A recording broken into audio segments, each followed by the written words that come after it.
Marwadi university మంచి భవిష్యత్తు కోసం తెలుగు విద్యార్థులు ఇష్టపడే యూనివర్సిటీ. కాల్ 9059052378 9059052379. కాశ్మీర్లో కాల్పులు మోత ఆగిపోవాలన్నా, పాకిస్తాన్ ఆగడానికి ఫుల్ స్టాప్ పడాలంటే భారత ప్రభుత్వం ఏం చేయాలి?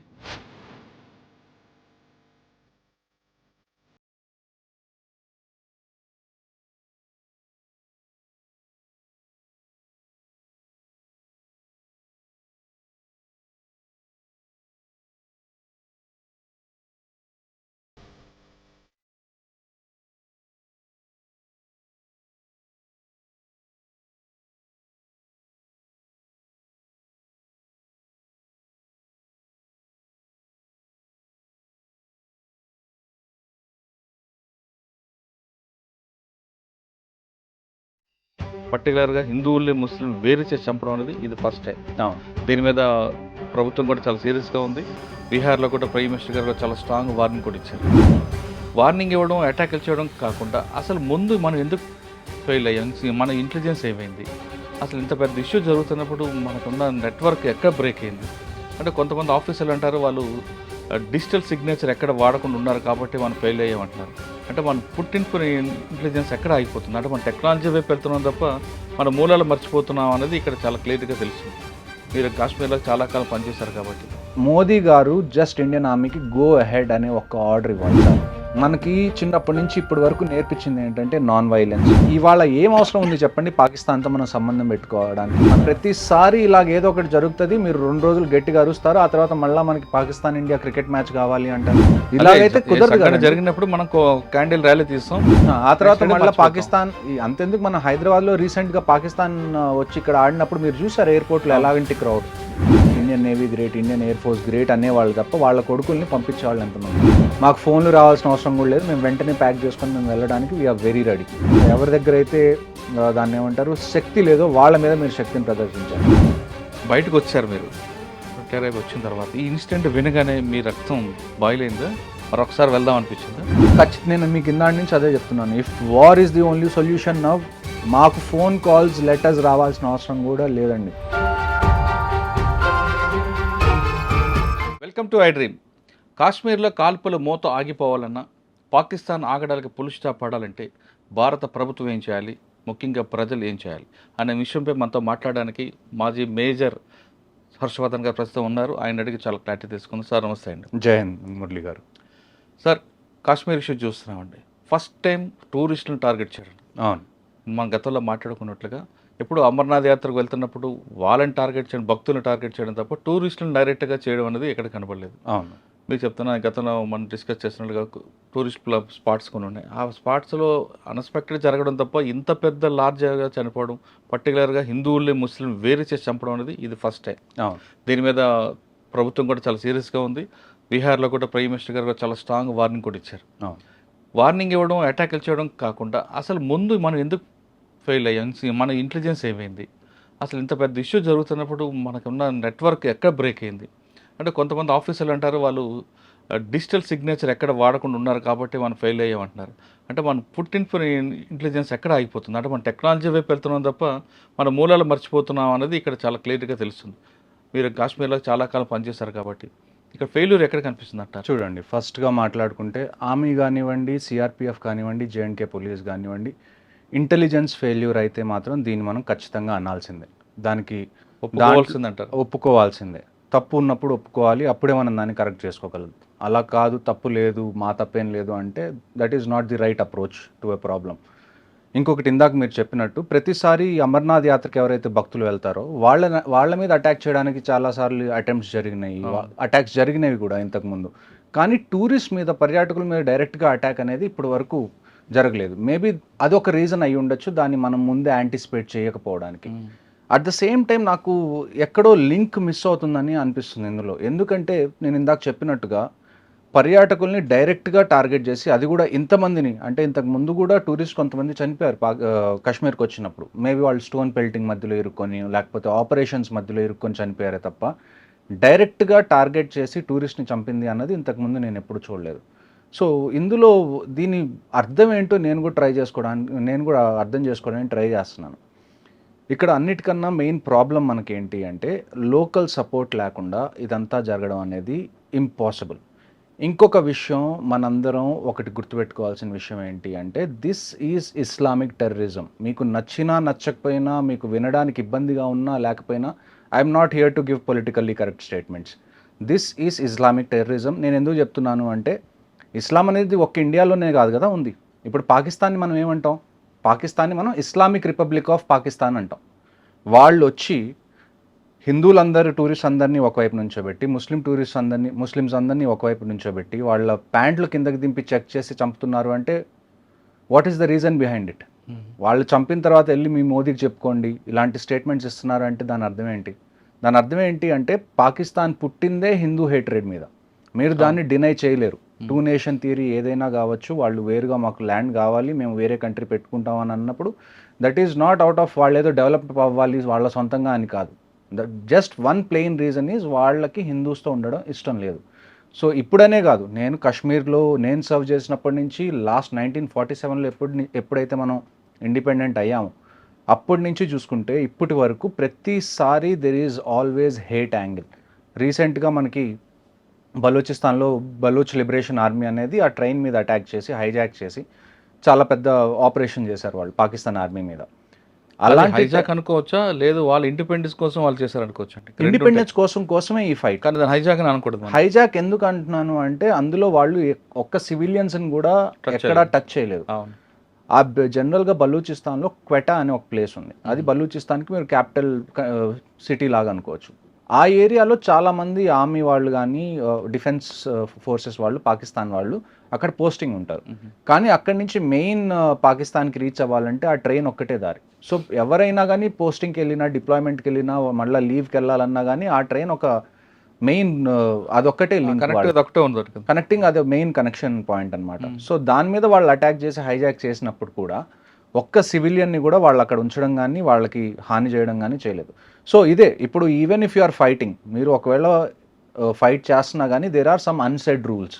ఈ అన్సెడ్ రూల్స్లో ఒకటి ఏంటి అంటే టూరిస్ట్ మీద ఎప్పుడు డైరెక్ట్గా అటాక్ చేయకూడదు అనేది ఒక అన్సెడ్ రూల్. ఎందుకంటే ఒకవేళ టూరిస్ట్ మీద అటాక్ చేస్తే పాకిస్తానీ బేస్డ్ టెర్రరిస్ట్ కానివ్వండి, లేకపోతే కాశ్మీరీ బేస్డ్ టెర్రరిస్ట్ కానివ్వండి, వీళ్ళు అట్ ద ఎండ్ వచ్చి విధ్వంసం అంతా సృష్టించాల్సింది ఎక్కడ? కాశ్మీర్లో. ఒకవేళ టూరిస్ట్ని ఏమన్నా చేస్తే టూరిజం ఎఫెక్ట్ అయింది, దానివల్ల లోకల్స్ ఇబ్బంది పడతారు. లోకల్స్ ఇబ్బంది పడితే ఆ టెర్రరిస్ట్కి వాళ్ళు సపోర్ట్ ఇవ్వరు అని ఎక్కడో వాళ్ళకి తెలుసు. అందుకని ఇన్ని రోజులు వాళ్ళు ఎప్పుడు కూడా టూరిస్ట్ని డైరెక్ట్గా టార్గెట్ చేయలేదు. కానీ మొదటిసారి వాళ్ళు టూరిస్ట్ని టార్గెట్ చేశారు అంటే now more than the government, more than the army, more than the air force or the navy, అందరికన్నా పెద్ద responsibility is with Kashmiri people. How they respond to this. ఇది జరిగింది. ఇప్పుడు ఇది మీరు ఇన్ని రోజులు ఆర్మీ మీద అటాక్ చేశారు, వీఆర్ గివింగ్ అవర్ రెస్పాన్స్, అక్కడి వరకు బాగానే ఉంది. మీరు ఇప్పుడు పర్యాటకుల్ని టార్గెట్ చేశారు. దీనివల్ల టూరిజం ఎఫెక్ట్ అవుతుంది. ఈ టూరిజం ఎఫెక్ట్ అవ్వడం వల్ల డైరెక్ట్గా ఫుడ్ చైన్లో అందరికన్నా ఎఫెక్ట్ అయ్యేది ఎవరు? Kashmiri local population. వాళ్ళు మీ ఇంటి గడప దాకా తీసుకొచ్చారు. ఇప్పుడు మీకు మాకేం సంబంధం లేదు, వాళ్ళు ఆర్మీని టార్గెట్ చేస్తుంటే మాకేం సంబంధం అని ఎన్ని రోజులు మీరు అన్నారు. కానీ ఇప్పుడు వాళ్ళు మీ పొట్టకూటి మీద కొట్టడానికి ట్రై చేస్తున్నారు. వచ్చారు. ఇప్పుడు మీరు ఎలా బిహేవ్ చేస్తారు అన్న దాని మీదే నెక్స్ట్ స్టెప్స్ కాశ్మీర్ ఫ్యూచర్ అనేది ఆధారపడి ఉంటుంది. నేను సాధారణంగా కాశ్మీర్లో నేను గతంలో వెళ్ళినప్పుడు ఎక్కడైనా భయపడితే మీరేం భయపడక్కర్లేదు, మా ప్రాణం అడ్డంగా ఉంటుందంటూ కాశ్మీరీ వాళ్ళు చెప్తుంటారు. ఆ షికారీ వాళ్ళు కానీ చెప్తున్న గుర్రాలు వాళ్ళు కూడా, వాళ్ళని కూడా కాకుండా వచ్చి వాళ్ళు ఒక ఆయన గుర్రం నడిపే వ్యక్తి కూడా చంపారు. అంటే ఏ మెసేజ్ ఇస్తున్నారండి వాళ్ళు? నేను అదే కదండి ఇందాక నుంచి చెప్తుంది. మెసేజ్ వాళ్ళు ఇచ్చేసారు క్లియర్గా, మాకు మీరు తింటున్నారా తినట్లేదా యాజ్ ఏ కాశ్మీరీ పాపులేషన్ మాకు అనవసరం, మాకు మీరు హిందూ అయితే చాలు, మేము మిమ్మల్ని చంపేస్తానని చెప్పి వాళ్ళు చెప్పారు. దీని అంతటి వల్ల కాశ్మీర్లో వచ్చే ఎఫెక్ట్ ఏదైతే ఉందో అది గవర్నమెంట్ మీద ఆధారపడలేదు, ఆర్మీ, నేవీ, ఎయిర్ ఫోర్స్ మీద కూడా ఆధారపడలేదు. ఫైనల్గా అది ఆధారపడేది కాశ్మీరీ పాపులేషన్. ఇక్కడి నుంచి వాళ్ళు ఏ స్టెప్ తీసుకుంటారు. మీరు వీళ్ళని ఎంకరేజ్ చేస్తూ ఉంటే ఇలాంటివి జరుగుతూనే ఉంటాయి. మీరు మళ్ళీ ఆర్టికల్ 370 ముందు ఏ పొజిషన్లో ఉన్నారో ఆ పొజిషన్లోకి వెళ్ళిపోతారు. అంటే కాశ్మీర్ కాపాడాలంటే కాశ్మీరేజ్ ఉండాలి. ముందు కాశ్మీరీస్ దానిలో అందరికన్నా వాళ్ళకు ఒక క్లారిటీ రావాలి. నేను ఇంతకు ముందు చాలా పాడ్కాస్ట్లో కూడా చెప్పాను, మీకు పైన మొత్తం చాలా నీట్గా, చాలా క్లీన్గా టూరిజం బాగా పెరుగుతుందని మీకు అనిపిస్తుంది. కానీ లోపల ఏంటి మైండ్ సెట్ అనేది మనం కనీసం దాన్ని అబ్జర్వ్ చేసి కనీసం ఒక 15-20 సంవత్సరాలు పీస్ఫుల్గా ఉంటే తప్ప కాశ్మీర్ అనేది మారదు. కశ్మీర్ మీద రీసెంట్గా బలూచిస్తాన్లో అటాక్ అయిన తర్వాత పాకిస్తాన్ చీఫ్ ఆసిమ్ మునీర్ ఎవరైతే ఉన్నారో ఆయన ఒక స్పీచ్ ఇచ్చారు రీసెంట్గా, కశ్మీర్ ఈజ్ అవర్ జగ్యులర్ వెయిన్ అది ఇది అని చెప్పి. 1947 దగ్గర నుంచి 2025 వరకు ఆల్మోస్ట్ 75 ఏళ్ళు దాటినాయి. ఇప్పటి వరకు వాళ్ళు కంటిన్యూస్గా ఫస్ట్ ఒక 10 ఏళ్ళు పంజాబ్లో చేశారు, ఆ తర్వాత మనకి బెంగాల్లో చేస్తున్నారు, ఇప్పుడు బంగ్లాదేశ్ ఉన్నప్పుడు అవుతుంది, ఈస్ట్ పాకిస్తాన్ ఉన్నప్పుడు కూడా అయింది, ఆ తర్వాత కశ్మీర్ మీద కంటిన్యూస్గా జరుగుతుంది. ఇప్పుడు మీరు చెప్పండి, వాట్ షుడ్ వీ డూ? ఇప్పటి వరకు మీరు మమ్మల్ని అడిగేవాళ్ళు కదా, మీరు ఫస్ట్లో నేను ఆర్మీలో జాయిన్ అయినప్పుడు నాకు వచ్చే క్వశ్చన్స్ ఎలా ఉండేవో తెలుసా? మనం ఎందుకు కశ్మీర్లో అంతమంది ఫోర్సెస్ని పెడుతున్నాం, కశ్మీర్ని ఇచ్చేయచ్చు కదా, ఎందుకు ఈ గొడవ అంతా అని. ఇప్పుడు మీకు అర్థమై ఉండాలి, ఒకవేళ మనం కశ్మీర్ ఇచ్చేసాం అనుకుందాం, for the debate purpose, Kashmir అనేది మనం ఇచ్చేసాం, మనకేం గొడవలు వద్దు అని చెప్పి. డూ యూ రియలీ థింక్ వాళ్ళు కశ్మీర్ దగ్గర అవుతారా? కశ్మీర్ ఇప్పుడు ఎక్కడైతే పాకిస్తాన్ ఆక్యుపైడ్ కశ్మీర్లో అన్ని టెర్రరిజం క్యాంప్స్ ఉన్నాయో ఆ క్యాంప్స్ అన్ని కశ్మీర్లోకి షిఫ్ట్ అవుతాయి. కశ్మీర్ తర్వాత పంజాబ్ తర్వాత హిమాచల్ తర్వాత ఉత్తరాఖండ్, ఇక్కడికి టెర్రరిజం రావడం స్టార్ట్ అవుతుంది. ఆ 3 ఆక్యుపై చేసుకుంటారు, ఆ తర్వాత ఢిల్లీకి వస్తారు, చిన్నగా మీ ఇంటి దాకా వస్తారు. అప్పుడు చండీగఢ్ నుంచి అటువైపు వెళ్తారు, కరాచీ వైపు వెళ్ళిపోవచ్చు. అప్పుడు మీరు ఏం చేస్తారు? సో ఇప్పుడు ఏంటి అంటే we're ready for this is the time when the entire country should support the government ఏ డెసిషన్ తీసుకున్నా కానీ ఇప్పుడు మనకి విభేదాలు ఉండకుండా అంటే ఏకతాటిగా గవర్నమెంట్ని సపోర్ట్ చేయడం ఈ టైంలో అన్నది చాలా ఇంపార్టెంట్. ఇప్పుడు ఒకవేళ గవర్నమెంట్ వారే ఒక ఫైనల్ సొల్యూషన్ అని అనుకుంటే వీఆర్ రెడీ ఫర్ ఇట్. నేను మీకు లాస్ట్ టైం కూడా చెప్పాను, for the next 5 years I'm still in reserve list. నేనేదో వార్ జరగాలి అని చెప్పట్లేదు. ఒకవేళ జరిగితే మేము పార్టిసిపేట్ చేయడానికి రెడీగా ఉన్నాం. There is no second question. ఇవాళ ప్రైమ్ మినిస్టర్ అనౌన్స్ చేశారనుకోండి, if it is going to be war, be ready. మేము ఎప్పుడు రిపోర్ట్ చేయాలో దానికన్నా 10 రోజుల ముందే రిపోర్ట్ చేస్తాం, వీ విల్ బీ అవైలబుల్. కానీ ఒక డెసిషన్ తీసుకోండి. This can't go on like this. 75 ఏళ్ళ నుంచి ఇదే జరుగుతుంది, ఇంకొక 25 ఏళ్ళు మీరు ఇదే జరగాలి అని అనుకుంటే మాత్రం మీరు వదిలేసేయండి. ఏదో చిత్క ఆపరేషన్స్ చేసి అయిపోతాయి. ఇక్కడ అన్నిటికన్నా మెయిన్ ప్రాబ్లం మనకి టెర్రరిజం కాదు, అన్నిటికన్నా మెయిన్ ప్రాబ్లం మనకి పాకిస్తాన్ ఆర్మీ. మీరు ఒక విషయం గుర్తుపెట్టుకోవాలి, every country has an army, but Pakistan army has a country. ఇది మీరు ఫస్ట్ నుంచి చూస్తున్నారు. ఎప్పుడైతే అక్కడ ఒక స్ట్రాంగ్ లీడర్, ఒక ప్రైమ్ మినిస్టర్ గాను ప్రెసిడెంట్ గాను అవుతారో పాకిస్తాన్లో, వెంటనే ఏమవుతుందండి? వెంటనే జరిగిపోతుంది, పాకిస్తాన్ ఆర్మీ వచ్చి టేక్ ఓవర్ చేస్తుంది, మళ్ళీ వాళ్ళు పాలించడం మొదలు పెడతారు. ఇప్పుడు ఏదైతే ఈ బలూచిస్తాన్లో జరిగిందో దీని తర్వాత పాకిస్తాన్ ఆర్మీకి క్రెడిబిలిటీ పడిపోతుంది. ఇలాంటి టైంలో వాళ్ళ క్రెడిబిలిటీని కాపాడుకోవడానికి దిస్ మస్ట్ బీ సమ్ చాలా డెస్పరేట్గా చేసిన డైవర్షన్ చేయడం అంటారు కాదు, చాలా ఇప్పుడు డెస్పరేట్గా ఉన్నారు. ఇంకా వాళ్ళని వాళ్ళు ప్రూవ్ చేసుకోవాలి. ఇప్పుడు ఈ అటాక్ అవుతుంది, ఈ అటాక్ అయితే మనకి ఈజీగా తెలుసు ఇది పాకిస్తాన్ చేయించింది అని. ఇప్పుడు మన గవర్నమెంట్ ఏముంటుంది, లేకపోతే మన ప్రజలు ఏమంటారు, పాకిస్తాన్ మీద యాక్షన్ తీసుకోవాలి అంటారు. ఈ రీజన్ని పట్టుకొని ఆసిమ్ మునీర్ ఏమంటాడు, చూడండి హిందూస్ అందరూ మన మీద దాడి చేస్తున్నారు, ఇప్పుడు మనకి ఫండ్స్ కావాలి, పాకిస్తాన్ మొత్తం ఒకటవ్వాలి, లేకపోతే మీరు ఆర్మీకి సపోర్ట్ చేయాలి అని చెప్పి ఇవన్నీ మైండ్ గేమ్స్. ఈవెన్చువల్గా ఏమవుతుందండి, పిఓకే ఏమంటాం మనం, పాకిస్తాన్ ఆక్యుపైడ్ కశ్మీర్ మంది అంటాం కదా, మరి ఎల్సీ ఏం చేస్తుంది మధ్యలో? ఎల్సీని జరపండి. మీరు ఒక్కసారి ఇండియన్ ఆర్మీకి ఆర్డర్ ఇచ్చి చూడండి. మోదీ గారు జస్ట్ ఇండియన్ ఆర్మీకి గో అహెడ్ అనే ఒక్క ఆర్డర్ ఇవ్వాలి చాలు. నేను మీకు 2020, 2019 ఆ టైం విషయం చెప్తాను. డీజీఎంఓ అని ఒక అపాయింట్మెంట్ ఉంటుంది ఆర్మీలో, పాకిస్తాన్ ఆర్మీలో కూడా ఉంది, ఇండియన్ ఆర్మీలో కూడా ఉంది. డీజీఎంఓ అంటే డైరెక్టర్ జనరల్ మిలిటరీ ఆపరేషన్స్. అంటే ఈ 2 కంట్రీస్లో ఏ మిలిటరీ ఆపరేషన్స్ జరగాలన్నా అది డీజీఎంఓ దగ్గర నుంచి ఇనిషియేట్ అవుతుంది. అలాంటి DGMO, Pakistan DGMO 15 core commander, మీరు చాలా టీవీ షోస్లో చూసుంటారు. జనరల్ కేజేఎస్ ఢిల్లో అని చెప్పి ఒక లెఫ్టినెంట్ జనరల్ ఉన్నారు, 15 కోర్ కమాండర్ ఆయన. జనరల్ టైనీ ఢిల్లో అని కూడా అంటారు ఆయన. ఆయనకి డీజీఎంఓ పాకిస్తాన్ డైరెక్ట్గా ఫోన్ చేసి, ఏంటండి మీరు ఎల్సీ దగ్గర చిన్న ఏదైనా జంతు గదిలినా కానీ మీరు అంత అటాక్ చేస్తున్నారు అని. అలాంటి ఆపరేషన్స్ ఇంతకుముందు జరిగినాయి. This is not the first time. The only option right now we have is LC మీద దీపావళి జరగాలి. ప్రతిసారి దీపావళి మనం వింటర్స్లో చేసుకుంటాం, ఈసారి దీపావళి సమ్మర్స్లో చేసుకోవాలి. వాడండి, మన దగ్గర ఉన్న ప్రతి వెపన్ ఏదైతే ఉందో వాడండి. మనం ఎస్కలేషన్ గురించి భయపడకూడదు. ఇప్పటి వరకు మన మైండ్ సెట్ ఎలాగుంది చూడండి. ఈ కంట్రీలో మనకున్న అతిపెద్ద దరిద్రం ఏంటి అంటే, మనకి చిన్నప్పటి నుంచి ఇప్పటి వరకు నేర్పించింది ఏంటంటే నాన్ వైలెన్స్, మెచ్యూర్గా ఉండండి. An eye for an eye makes the whole world blind అంటారు, which is a very stupid argument. An eye for an eye makes the competition equal. ఇప్పుడు నేనున్నాను, ఒక్కడితో గొడవ పడుతున్నాను, వాడి కన్ను తీసేశాను, ఇప్పుడు వాడు నా కన్ను తీయకపోతే నా దగ్గర 2 కళ్ళు ఉన్నాయి, వాడి దగ్గర ఒక్క కన్నే ఉంది. నేను మళ్ళీ వాడిని అటాక్ చేసినప్పుడు ఎవరి దగ్గర అడ్వాంటేజ్ ఉంటుంది? నా దగ్గర అడ్వాంటేజ్ ఉంటుంది.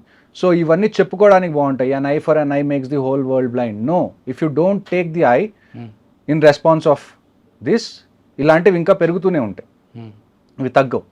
సో మనం మోడీ గారు కూడా ఇవాళ స్ట్రాంగ్ వార్నింగ్ ఇచ్చారండి. ఖచ్చితంగా 27 మంది ప్రాణాలు తీసుకున్న అందరినీ వదిలిపెట్టు, మట్టిలో కలుపుతామంటారు. అంతేకాకుండా మనకి వాళ్ళకున్న అగ్రిమెంట్స్ అన్నీ కూడా క్లోజ్ చేశారు. వాటర్ ఇష్యూ కానీ లేదా సరే మన బార్డర్ ఇష్యూస్ కూడా క్లోజ్ చేశారు. అటువంటి వాటి వల్ల వాళ్ళకి ఏమైనా ఇబ్బంది వస్తుంది అంటారా? చూడండి, నేను పంజాబ్లో కూడా పోస్టింగ్లో ఉన్నప్పుడు నేను సత్లజ్ రివర్ మీద చాలా చాలా పనిచేశాను. సో ఇండస్ వాటర్ ట్రీటీ ఏంటి అంటే, ఈస్టర్న్ రివర్స్ ఏవైతే ఉన్నాయో 3 రివర్స్, వాటిని మెయిన్గా పాకిస్తాన్ యూస్ కోసం, వెస్టర్న్ రివర్స్ ఏవైతే ఉన్నాయో 3 అవి ఇండియన్ యూస్ కోసం అనేది అది ట్రీటీ జరిగింది. వరల్డ్ బ్యాంక్ ఈ ట్రీటీని కుదిర్చింది యాక్చువల్గా. సో ఇప్పుడు మనకు అడ్వాంటేజ్ ఏంటి అంటే, ఈ ఇండస్ వాటర్ ట్రీటీ మనం బంద్ చేయడం వల్ల, మనకున్న పెద్ద అడ్వాంటేజ్ ఏంటి అంటే, పాకిస్తాన్లో ఏదైతే అగ్రికల్చర్ జరుగుతుందో అగ్రికల్చర్ మొత్తం ఈ రివర్స్ మీద ఆధారపడే జరుగుతుంది. సింధు, ఇండస్, రావి, బియాస్, రావి, ఇంకొక రివర్ ఏదో 3 రివర్స్, హిమాచల్ ప్రదేశ్, బియాస్, హిమాచల్ నుంచి ఏవైతే ఉన్నాయో ఇవన్నీ కొన్ని టిబెత్లో ఆరిజిన్ అవుతాయి, కొన్ని హిమాచల్లో ఆరిజినేట్ అవుతాయి. జనరల్లీ హిమాలయాస్లో ఆరిజినేట్ అయ్యే రివర్స్ అన్నీ అరేబియన్ సీలో కలవడానికి మన ఇండియా నుంచి పాకిస్తాన్ మీదుగా వెళ్ళి అరేబియన్ సీలో కలుస్తాయి. సో కొన్ని ఇండియాలో నుంచి వెళ్ళి అరేబియన్ సీలో కలుస్తాయి. వాటి కంట్రోల్ కంప్లీట్గా మన దగ్గర ఉంది. కొన్ని రివర్స్ ఏంటంటే ఇండియా నుంచి వెళ్ళి పాకిస్తాన్లోకి ఎంటర్ అయ్యి ఆ తర్వాత అరేబియన్ సీలో కలుస్తాయి. ఈ ఏ రివర్స్ అయితే ఇండియాలో ఎంటర్ అయ్యి తర్వాత పాకిస్తాన్లోకి ఎంటర్ అవుతాయో దాని కంట్రోల్ మన దగ్గర మనం పెట్టుకోవచ్చు. ఇండస్ వాటర్ ట్రీటీ వల్ల మనం పెట్టుకోవట్లేదు, కానీ ఒకవేళ మనం ఇండస్ వాటర్ ట్రీటీని ఇప్పుడు నల్ అండ్ వాయిడ్ చేసిన తర్వాత అక్కడ అగ్రికల్చర్ ఏదైతే ఉందో దాన్ని మొత్తాన్ని దానికి డిసైడింగ్ ఫ్యాక్టర్ ఇది అవుతుంది. ఇప్పుడు మీరు అక్కడ అగ్రికల్చర్ జరగాలి అని మీరు అనుకుంటే, ఇండియా అనుకుంటే పాకిస్తాన్లో అగ్రికల్చర్ జరగాలి అని అప్పుడే అవుతుంది.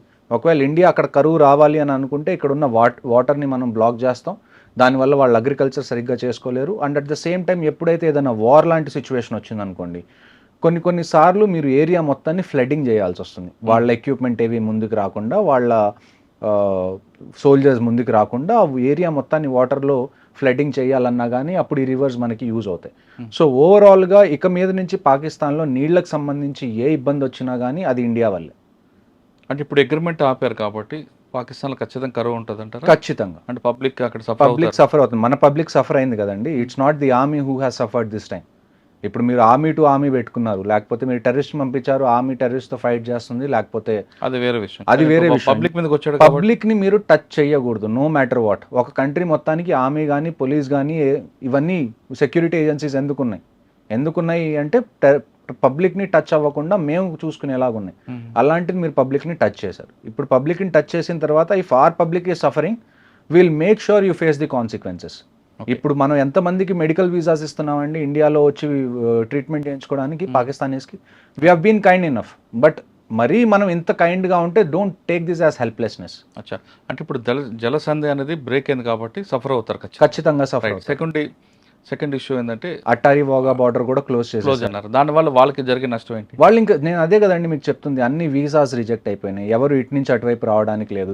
ఏదైతే మనం ఏదైనా పండుగలు ఉన్నప్పుడు మన బీఎస్ఎఫ్ వాళ్ళు అటువైపు పాకిస్తాన్ రేంజర్స్ ఎవరైతే ఈ అట్టారీ వాగా బార్డర్లో స్వీట్స్ డిస్ట్రిబ్యూట్ చేసుకోవడాలు, రోజు ఈవినింగ్ ఆ పెరేడ్లు అవి ఇవి చేయడాలు ఇవి ఆగిపోతాయి. అవన్నీ ఎప్పుడు చేస్తాం మనం? కండిషన్స్ మామూలుగా ఉన్నప్పుడు చేస్తాం. ఇప్పుడు కండిషన్స్ ఏం మామూలుగా లేవు కదా. We are taking a very strong stand as a country. నేను అదే ఇందాక నుంచి చెప్తుంది మీకు. ఇప్పుడు గవర్నమెంట్ని డెసిషన్ తీసుకొనివ్వండి. ఇప్పుడు మీరు మనలో మనం కొట్టుకొని మనలో మనం విడిపోయి మనం ఒక అనానిమస్ సపోర్ట్ ఇవ్వకపోతే ఉన్న గవర్నమెంట్ కూడా ఏమీ చేయలేదు. సో గవర్నమెంట్ ఎంత రోల్ ఉందో ప్రజలుగా కూడా మనకి అంతే రోల్ ఉంది to support the government in what ever stand it takes. Okay, ఇంకా ఇండియాలో ఉన్న పాకిస్తాన్ అందరూ కూడా ఇమీడియట్గా వెళ్ళిపోవాలని చెప్పారు. వాళ్ళ హై కమిషన్ ఏదైతే ఇక్కడ ఉందో, వాళ్ళ డిఫెన్స్ అటాచీస్ ఎవరైతే ఇక్కడ ఉన్నారో వాళ్ళందరూ వెళ్ళిపోవాలి. స్ట్రెంత్ తగ్గిపోయింది. అక్కడ ఉన్న మన వాళ్ళని కూడా మనం వెనక్కి పిలుస్తున్నాం.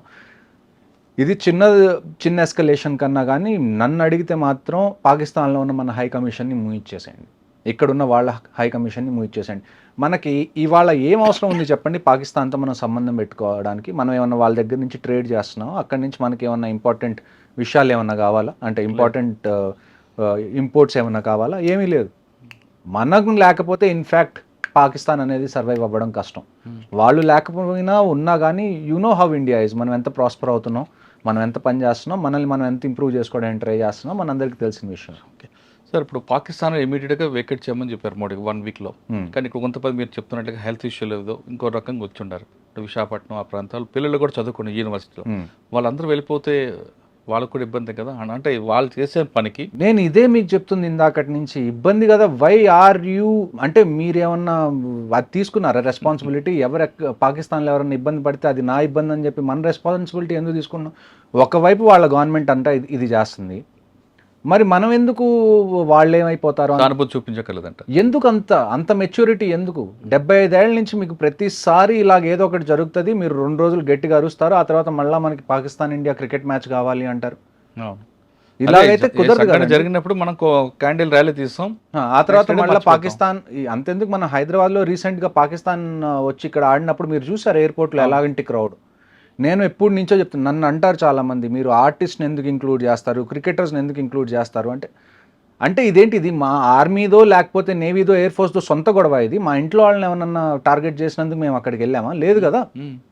It is not just our responsibility to support this country, it's responsibility of every individual of this country to support.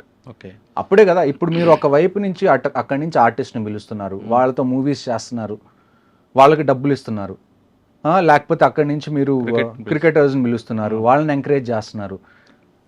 ఒకప్పుడు ఎప్పుడైతే యుఎస్కి రష్యాకి గొడవ ఉన్నప్పుడు, కోల్డ్ వార్ ఎప్పుడైతే జరుగుతున్నప్పుడు, ఒక్కొక్క కంట్రీ రెండో కంట్రీలో, అంటే యుఎస్లో ఎప్పుడైతే ఒలింపిక్స్ జరిగినాయో రష్యా దాన్ని బాయ్కాట్ చేసింది, రష్యాలో ఎక్కడైతే ఒలింపిక్స్ జరిగినాయో యుఎస్ దాన్ని బాయ్కాట్ చేసింది. జస్ట్ యుఎస్ అండ్ రష్యా కాదు, వీళ్ళ సపోర్టింగ్ కంట్రీస్ ఏవైతే ఉన్నాయో అవి కూడా బాయ్కాట్ చేసింది అటెండ్ అవ్వడానికి.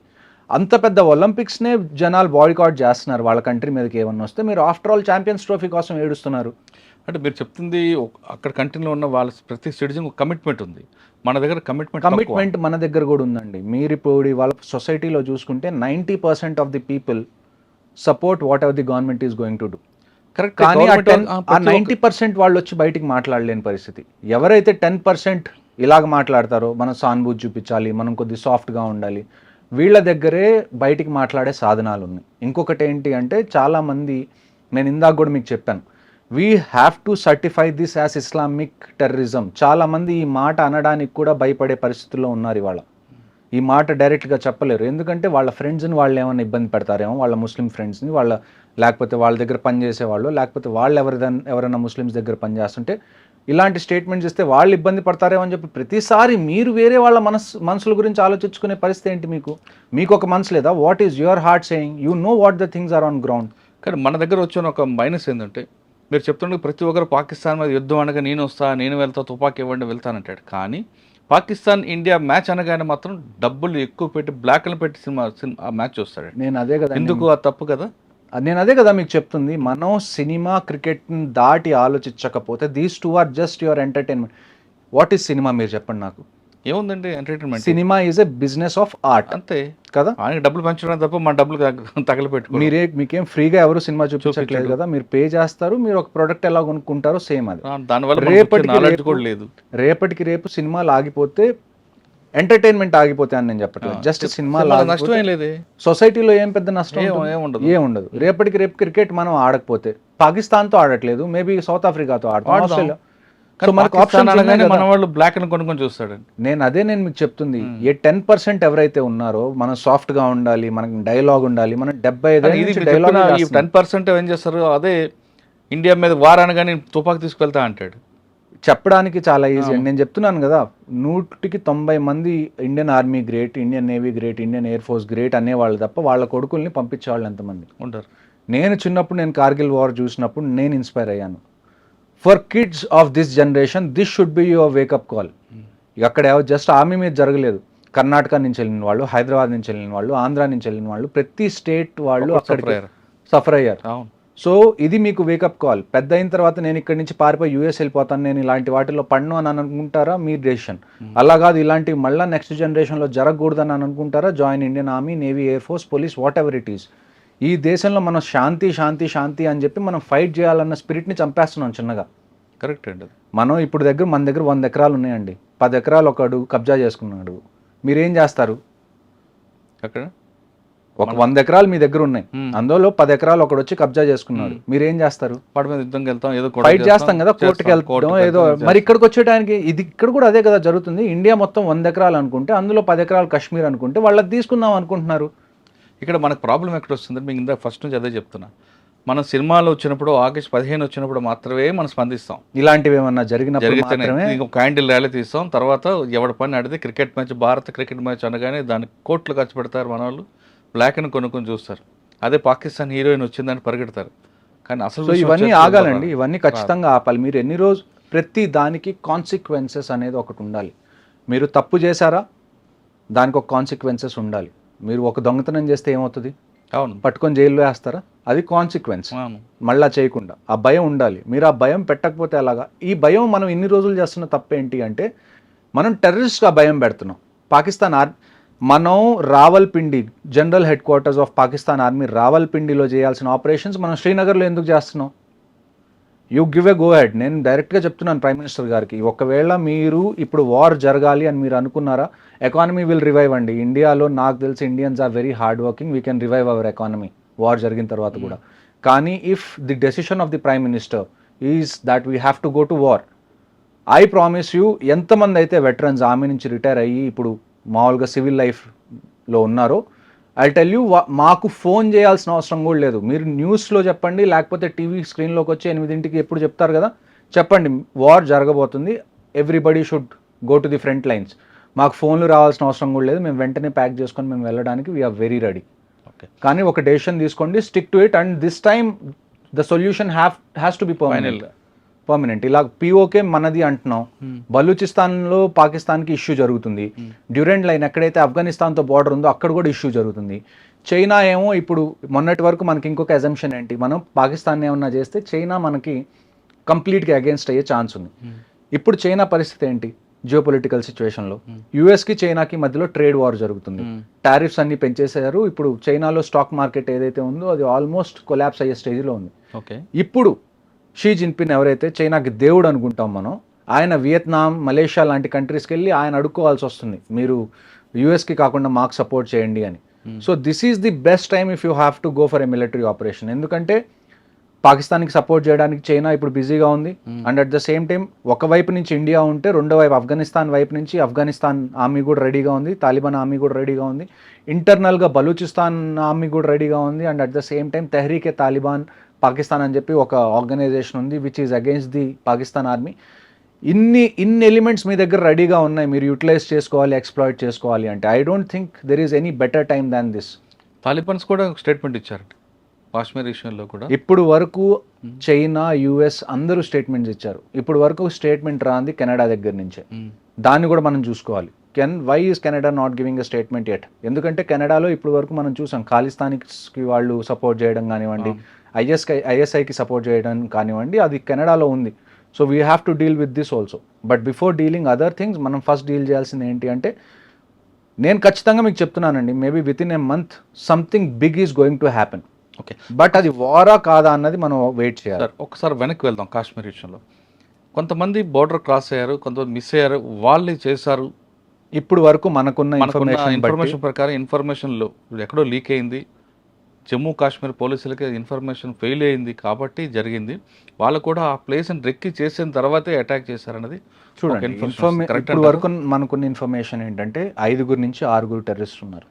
అందులో 3-4 పాకిస్తానీ టెర్రరిస్ట్, 2 మాత్రం ఖచ్చితంగా Kashmiri terrorist, local terrorist. So ఇది మనకున్న ఇన్ఫర్మేషన్. ఇప్పుడు మీరు ఆ ఏరియా చూసుకుంటే అక్కడి నుంచి అక్కడికి రోడ్ లేదు డైరెక్ట్గా పైదాకా వెళ్ళడానికి. వాళ్ళు గుర్రం మీద ఎక్కువ లేకపోతే మ్యూల్స్ మీద ఎక్కువ ఆ పైదాకా వెళ్తారు. ఇప్పుడు మీరు గుల్మర్గ్ వెళ్ళారా? గుల్మర్గ్లో మీరు పైకి వెళ్ళిన తర్వాత మీరు ఎలా వెళ్తారు? గండోలా రైడ్ ఉంటుంది, కేబుల్ కార్ రైడ్. మీరు చూసుకుంటే కింద ఏరియాస్లో సెకండ్ ఫేజ్కి వెళ్ళాక పాకిస్తాన్ కనిపిస్తుంది. కింద ఏరియాస్ మొత్తంలో మీకు ఆర్మీ కానీ ఎవరో ఒకళ్ళు ఉంటారు, కానీ పైన మీకు ఎవరు ఉంటారు. ఎందుకంటే నేను ఇందాక చెప్పినట్టు there is an unsaid rule.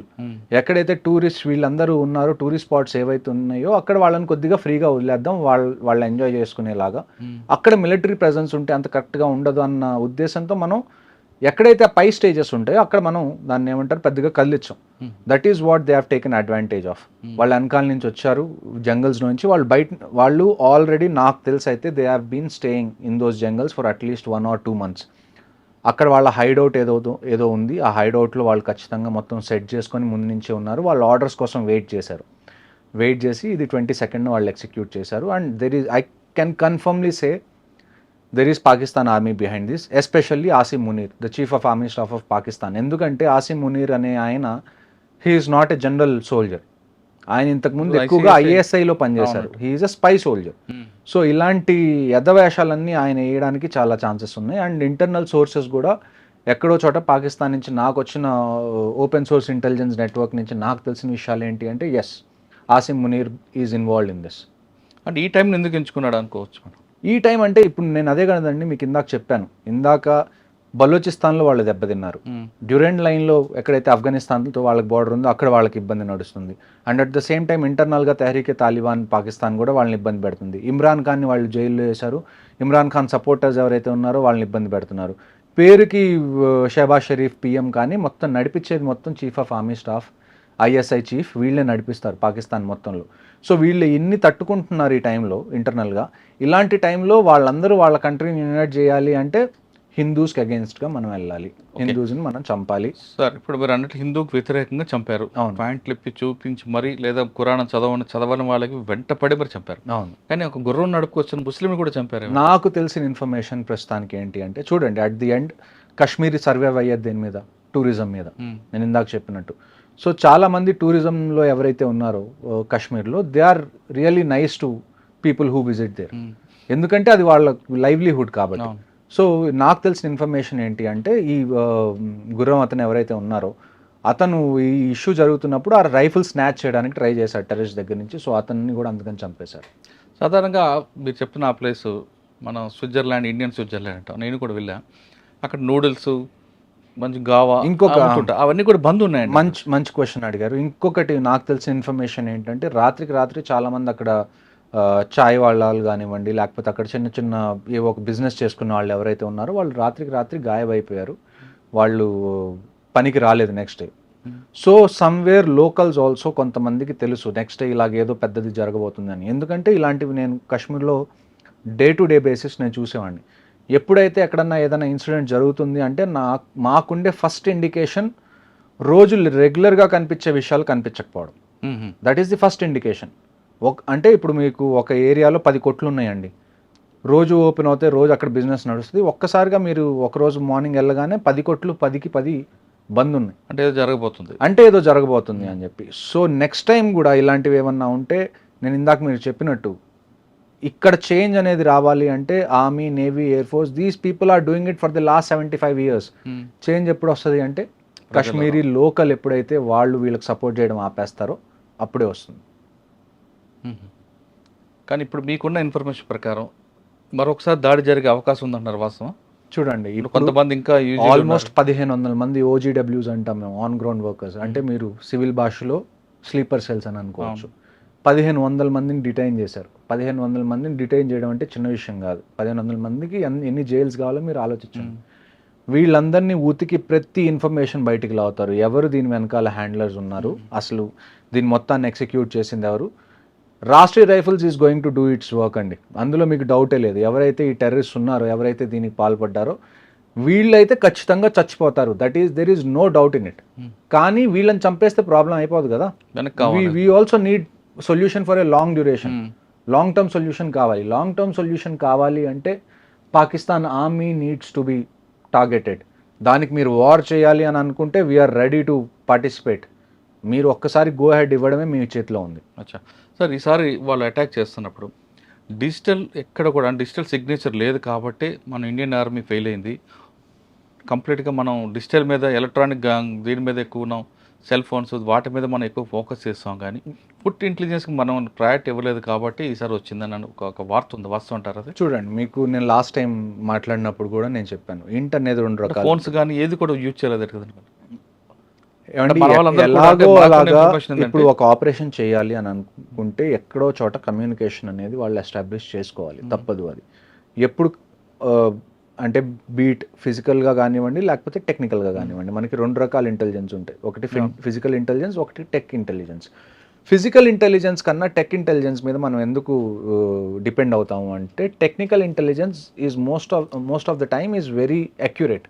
ఎందుకంటే రైట్ పుట్ కరెక్ట్ ఉంటుంది, పిన్ పాయింట్ మనకు దొరుకుతుంది. లేకపోతే దాన్ని ఏమంటారు, ఇప్పుడు ఫిజికల్ సోర్సెస్ ఉన్నారు అయినా అవునా కాదా ఇటువంటి కొంచెం prolong కొద్దిగా అవుతుంది. అందులో దాన్ని ఏమంటారు, మనకు కూడా డౌట్స్ ఉంటాయి. వీళ్ళు నిజంగా టెర్రరిస్ట్ గురించి చెప్తున్నారా లేకపోతే మనల్ని టార్గెట్ చేయడానికి చూస్తున్నారా అన్నది. అవును. అలాగే చాలా మంది ప్రాణాలు కోల్పోయిన ఆపరేషన్స్ లో ఉన్నాయి, చాలా ఉన్నాయి. ఆ తర్వాతే మనం టెక్నికల్ ఇంటెలిజెన్స్ మీద ఎక్కువ డిపెండ్ అయ్యాం. ఎందుకంటే టెక్నికల్ ఇంటెలిజెన్స్ వల్ల ఏమవుతుంది అంటే కొన్ని సిమ్ కార్డ్స్ వాడేవాళ్ళు మనకి కనీసం ఒక 10 మీటర్స్ రేడియస్లో ఎక్కడ ఉన్నారన్నది తెలుస్తుంది. 10 మీటర్ రేడియస్లో మనకు తెలియడం అంటే చాలా చాలా అక్యురేట్ అన్నట్టు. కొన్ని నెట్వర్క్స్లో ఎలాగుంటుందంటే అట్లీస్ట్ 200-300 మీటర్స్, కొద్దిగా డిఫికల్ట్ అయినా కానీ 200-300 మీటర్స్ మనం కవర్ చేయడం పెద్ద ఇష్యూ కాదు. కొన్ని నెట్వర్క్స్ ఎలాగుంటాయంటే ఇంట్లో ఏ రూమ్లో కూర్చున్నా కూడా మనకి 5 మీటర్స్ అక్యురసీ ఉన్న నెట్వర్క్స్ కూడా ఉన్నాయి. ఓకే. సో అందుకని మనం ఎక్కువగా టెక్నికల్ ఇంటెలిజెన్స్ మీద డిపెండ్ అవ్వడం మొదలు పెడుతున్నాం. ఇంకొక విషయం ఏంటి అంటే టెక్నికల్ ఇంటెలిజెన్స్ ఎందుకు ఇంపార్టెంట్ అంటే కాశ్మీర్లో నేను మీకు చెప్పినట్టుగా సివిలియన్ ఏరియాస్ చాలా ఉన్నాయి. మీరు అర్బన్ వార్ఫేర్ అనేది చేయాలి. ఈ టెక్నికల్ ఇంటెలిజెన్స్ వల్ల ఏమవుతుంది అంటే కొలెటరల్ డ్యామేజ్ అనేది కంప్లీట్గా తగ్గిపోతుంది. సో అందుకని మనం టెక్నికల్ ఇంటెలిజెన్స్కి ఎక్కువగా మనం ప్రయారిటీ ఇస్తాం. కానీ మీరు చెప్తున్నాక ఫుడ్ ఇంటెలిజెన్స్ ఎందుకు ఇవ్వట్లేదు మరి? ఫుడ్ ఇంటెలిజెన్స్ ఇవ్వట్లేదని కాదండి, ఫుడ్ ఇంటెలిజెన్స్ కూడా మన దగ్గర ఉంటుంది, కానీ అదంతా అక్యురేట్ కాదు అంటున్నాను నేను. అదే అవునట కాదట అది డౌట్ఫుల్ గా ఉంటుంది కొద్దిగా. అదే కూడా ఆర్మీని కూడా మిస్యూజ్ చేయడానికి కూడా. ఇంకొక న్యూస్ ఏం వచ్చింది మనకి దీని మీద అప్డేట్ ఏం తెలిసింది, వచ్చిన వాళ్ళు ఆర్మీ యూనిఫామ్ వేసుకొని వచ్చారు, వాళ్ళు జనాల్ని కన్ఫ్యూజ్ చేశారు. అన్నిటికన్నా నాకు బాధేసిన విషయం ఏంటి అంటే ఇదంతా జరిగిన తర్వాత కొంతమంది అడవులోకి పారిపోయారు చాలామంది టూరిస్ట్. ఇండియన్ ఆర్మీ అక్కడికి వచ్చి వాళ్ళందరినీ రెస్క్యూ చేస్తే వాళ్ళందరూ భయపడుతున్నారు. అంటే అసలు ఇండియన్ ఆర్మీని చూసి కూడా వాళ్ళకి ఏమనిపిస్తుంది అంటే మళ్ళీ టెర్రరిస్ట్ వచ్చారు మమ్మల్ని చంపడానికి అని. ఇండియన్ ఆర్మీ వాళ్ళని కూర్చోబెట్టి లేదు మేము ఆర్మీ వాళ్ళని చెప్పి నచ్చ చెప్పాల్సి వచ్చింది. అది పరిస్థితి, అక్కడ గ్రౌండ్ రియాలిటీ అది. ఇక్కడ హైదరాబాద్ లాగానో లేకపోతే గుంటూరు లాగానో విజయవాడ లాగా లాంటి రియాలిటీ కాదు ఇక్కడ. ఇక్కడ మనకి ప్లేన్స్ ఉన్నాయి, ప్రతి చోటకి మీరు ప్రతి చోటకి రోడ్డు ఉంది, మీరు వెహికల్ తీసుకొని ఆల్మోస్ట్ అక్కడ దాకా వెళ్ళొచ్చు. కానీ కాశ్మీర్ అలా కాదు, టెరైన్ పరంగా కూడా మనకి చాలా ఛాలెంజింగ్, ఆ తర్వాత క్లైమేట్ పరంగా కూడా మనకి చాలా ఛాలెంజింగ్గా ఉంటుంది. కానీ ఏ ఛాలెంజెస్ ఉన్నా కానీ నేను మీకు చెప్తుంది అదే, ఇఫ్ ఆ సొల్యూషన్ ఏదన్నా గవర్నమెంట్ తీసుకుంటే we are ready to encourage it, we are ready to participate in it. Okay sir, ఇప్పుడు కొంతమంది ఎస్కేప్ అయ్యారు అంటే కొంతమంది దాటి ఉండొచ్చు, లేదా ఇంకా లోపల కొంతమంది ఉండొచ్చు. మరొకసారి అటాక్ చేసే అవకాశం ఉందంటే కేవలం పెహల్గాం కాకుండా మిగతా ఆ తర్వాత కూడా ఇప్పుడు 2 ఆపరేషన్స్ జరిగినాయండి. ఆ తర్వాత కూడా నేను అదే చెప్తుంది, కాశ్మీర్లో ప్రతిరోజు ఏదో ఒక సెక్టర్లో ఆపరేషన్ అనేది జరుగుతుంది. బారాముల్లాలో నిన్న 2 మనం చంపేశాం, టెర్రరిస్ట్ని ఎంటర్ అవుతున్నప్పుడు బారాముల్లా సెక్టర్లో. ఇవాళ ఉదయం నుంచి మళ్ళీ ఇంకొకటి ఆపరేషన్ స్టార్ట్ అయింది ఉదంపూర్ దగ్గర బసంత్ నగర్లో. అందులో పారాఎస్ఎఫ్ సోల్జర్ కూడా మళ్ళీ ఒక ఆయన ఇవాళ చనిపోయారు. నిన్న జరిగిన 22న జరిగిన అటాక్లో హైదరాబాద్కి చెందిన ఐబీ ఆఫీసర్ చనిపోయారు. ఆ తర్వాత ఒక Indian navy officer lieutenant Vinay అని, ఆయనకి గట్టిగా ఒక వారం రోజులైంది మ్యారేజ్ అయ్యి హనీమూన్ మీద వైఫ్తో కలిసి అక్కడికి వెళ్ళారు, ఆయన చనిపోయారు. So every drop of blood there will be a revenge. అంటే ఇప్పుడు చనిపోయిన 26 మంది ఉన్నారండి, చంపిన 4 ఉన్నారు. ఆ 4 మనం చంపుతామా లేదా వాళ్ళని? ప్రతి ఒక్కళ్ళు, 4 కాదు, ఈ 4కి ఎవరైతే సపోర్ట్ చేశారో, ఈ ప్లాన్ ఎవరైతే వేశారో, దీన్ని ఎవరైతే ఎగ్జిక్యూట్ చేశారో, వీళ్ళకి లాజిస్టిక్ సపోర్ట్ ఎవరు ఇచ్చారో ప్రతి ఒక్కళ్ళు.